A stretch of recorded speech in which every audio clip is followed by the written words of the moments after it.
नमस्कार. श्री स्वामी समर्थ. मी सुमिता. स्वागत आहे तुमचं माझ्या नवीन मिनी ब्लॉगमध्ये. आज गेलो होतो आम्ही पन्हाळ्याला. पन्हाळ्याला जायचं कारण असं की खूप दिवस झाले कुठं बाहेर जाणं नव्हतं झालं. बॅक टू बॅक सगळे फंक्शन आणि जे काही घरची कामं, गाडी वगैरे, त्यामुळे आज मस्त असा निवांत वेळ होता आम्हाला दोघांनासुद्धा. त्यामुळे मी म्हटलं कुठं तरी जायचं. त्यामुळे आज म्हटलं पन्हाळा एक्सप्लोअर करूया. कारण खूप लहानपणी गेले होते मी पन्हाळ्याला. कदाचित ट्रिपबरोबर मे बी 7वी-8वीची असेल. त्यानंतर मी आज आले होते.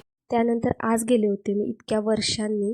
तसं मी जाते 3 दरवाजातून सारखं जाणं येणं असतं आमचं, कारण आमच्या मावशीचं गाव पन्हाळ्याच्या पायथ्याशीच आहे. त्यामुळे आमचे काका 3 दरवाजातूनच नेतात आम्हाला. तिथूनच शॉर्टकट पडतो त्या लोकांना, त्यामुळे त्यांनी तिथूनच नेतात. पण पूर्ण पन्हाळा हा खूप लहानपणी बघितलेला होता. त्यामुळे बरीच वर्ष झाली ह्या गोष्टीला. जवळजवळ 15-20 वर्षापूर्वीची स्टोरी आहे सगळी.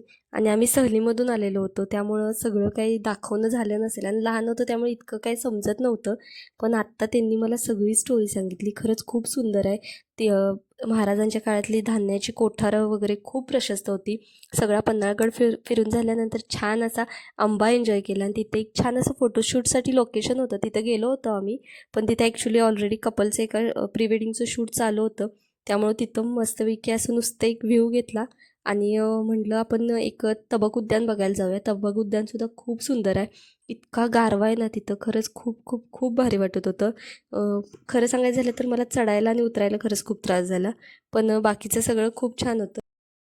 त्यानंतर जे काही एक तिथे सेल्फी पॉईंट होता, तिथून वसाई पठारही खूप छान दिसत होतं. आणि इतकं सगळं फिरल्यानंतर मस्तपैकी अशी नंतर झुणका भाकरी एन्जॉय केली.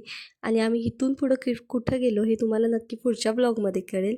तोपर्यंत व्हिडिओला लाईक करा, शेअर करा, कमेंट करा आणि चॅनेलला सबस्क्राईब करायला विसरू नका. Bye bye.